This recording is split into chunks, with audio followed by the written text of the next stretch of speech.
আসসালামু আলাইকুম। আমি এখন আছি হচ্ছে কক্সবাজার সুন্দরবন কুরিয়ারে। এখানে হচ্ছে আমি একটা পার্সেল নিতে আসলাম। আমার ল্যাপটপটা নষ্ট হয়েছিল, ঢাকায় পাঠিয়েছিলাম।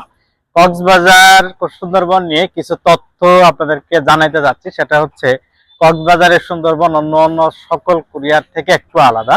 কারণ হচ্ছে এখানে যদি আপনি পার্সেল পাঠাইতে চান তাহলে আপনাকে কিছু নিয়ম মেনে পাঠাইতে হবে।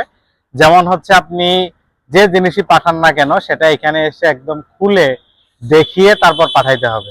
আপনি যদি আগে থেকে প্যাকেট করে নিয়ে আসেন তাহলে সেটা কিন্তু এখান থেকে আপনাকে এখানে এসে অবশ্যই আপনাকে খুলতে হবে।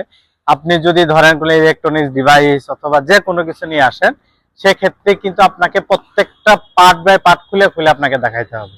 আর যদি আপনি ল্যাপটপ পাঠাইতে চান, ল্যাপটপ অবশ্যই ওপেন হওয়া হতে হবে। যদি বন্ধ ল্যাপটপ হয় তাহলে তারা সেটা নিবে না। আপনি ড্রোন এবং হচ্ছে ক্যামেরা এইসব জিনিস এখানে অ্যালাউ না। তার মানে হচ্ছে যে জিনিসগুলো আপনি পার্ট বাই পার্ট খুলে দেখাইতে না পারবেন সেগুলা এখান থেকে তারা রিসিভ করবে না।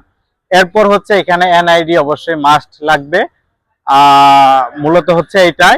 আর এই ধরনের জিনিসগুলো যদি আপনি পাঠাইতে চান, যেমন ইলেকট্রনিক্স ডিভাইস বা যেগুলা খোলা সম্ভব না, সেইগুলা পাঠাইতে গেলে আপনি এসে অথবা অন্য কোনো কুরিয়ার চুজ করতে পারেন।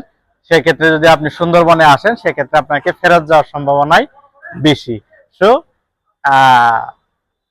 এখানে আসার আগে বা যে জিনিস পাঠাবেন সেটা একটু বিবেচনা করে তারপরে সুন্দরবনে আসবেন। ধন্যবাদ ভিডিওটি দেখার জন্য।